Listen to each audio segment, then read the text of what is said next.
যে কোনো মূল্যে গণতান্ত্রিক প্রক্রিয়া চালু করার আহ্বান জানিয়ে বিএনপি চেয়ারম্যান তারেক রহমান বলেছেন, এক্ষেত্রে মতপার্থক্য ভুলে সবাইকে একযোগে কাজ করতে হবে। হিংসা প্রতিশোধের পরিণতি কী হতে পারে সেটা দেশের মানুষ দেখেছে ২৪-এর ৫ আগস্ট। মতপার্থক্য যাতে মতবিভেদ না হয়ে যায়, বিভেদের কারণ না হয়, তার জন্য সবাই মিলে কাজ করতে হবে বলেও জানান তিনি। মাইদুর রহমান রুবেল জানাচ্ছেন এর বিস্তারিত। সদ্য বিএনপির চেয়ারম্যানের দায়িত্ব নেওয়া তারেক রহমান তার প্রথম আয়োজনে গণমাধ্যমের সাংবাদিকদের সঙ্গে শুভেচ্ছা বিনিময় করেন। রাজধানীর গুলশানে এই আয়োজনের শুরুতেই প্রত্যেক সাংবাদিকের সাথে কুশল বিনিময় করেন তিনি। ১৭ বছরের নির্বাচনের দেয়াল ভেঙে দেশে ফিরে যখন এই শুভেচ্ছা বিনিময়, তখন জাতীয় নির্বাচন খুব কাছে। এই আয়োজনের মাধ্যমে উঠে আসে বিগত সময়ে গণমাধ্যমের উপর নিপীড়ন, গণমাধ্যমের স্বাধীনতা ও আসন্ন নির্বাচন ঘিরে নানামুখী সংকটের কথা।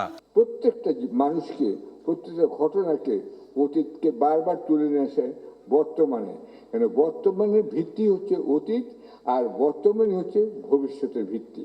এক ইতিহাসের এক যুগ সন্ধিক করে তিনি কিন্তু বাংলাদেশের রাজনৈতিক অঙ্গনে ফিরে এসেছেন। সামনে কঠিন চ্যালেঞ্জ, এই চ্যালেঞ্জ মোকাবেলা করতে হলে সম্মিলিতভাবে করতে হবে। এখন যারা মিডিয়ায় নতুন বন্ধুরা আপনাকে যেটা বলছে সেটাই আপনি শুনছেন এবং সেটাই আপনি মনে করছেন এটাই বাংলাদেশের 17 বছরের ইতিহাস। বাংলাদেশের 17 বছরের ইতিহাস এটা না।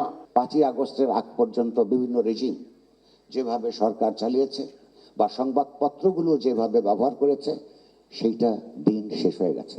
এর আগে বিএনপি মহাসচিব তার স্বাগত বক্তব্যে বলেন, তারেক রহমানের দেশে ফেরায় গণতান্ত্রিক বাংলাদেশ গড়ে তোলার আকাঙ্ক্ষা তৈরি হয়েছে সাধারণ মানুষের মধ্যে। এবার একটা সুযোগ সৃষ্টি হবে, সত্যিকার অর্থেই একটা উদারপন্থী গণতান্ত্রিক একটা ব্যবস্থা আমরা এখানে সৃষ্টি করতে পারবো। বিএনপির চেয়ারম্যানের দায়িত্ব নেওয়ার পর প্রথম বক্তব্যে তারেক রহমান বলেন, বর্তমান বাস্তবতায় ৫ আগস্টের আগে ফিরে তাকানোর কোনো সুযোগ নেই। প্রতিশোধ, প্রতিহিংসা, তার পরিণতি কি হতে পারে আমরা দেখেছি ৫ই আগস্ট।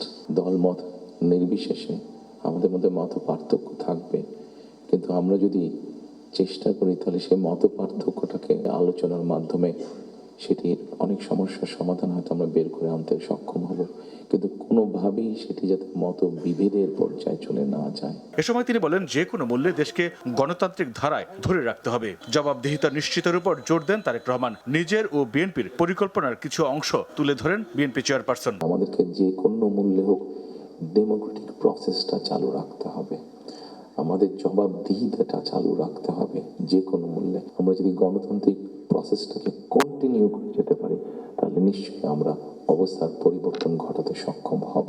দেশ পুনর্গঠনে গণমাধ্যম কর্মীরা দায়িত্বশীল ভূমিকা পালন করবে বলে প্রত্যাশা করেন বিএনপির চেয়ারম্যান তারেক রহমান। আলোচনা, সমালোচনা আমরা পাই, যেটা আমাদেরকে সাহায্য করবে দেশকে সামনে এগিয়ে নিয়ে যেতে।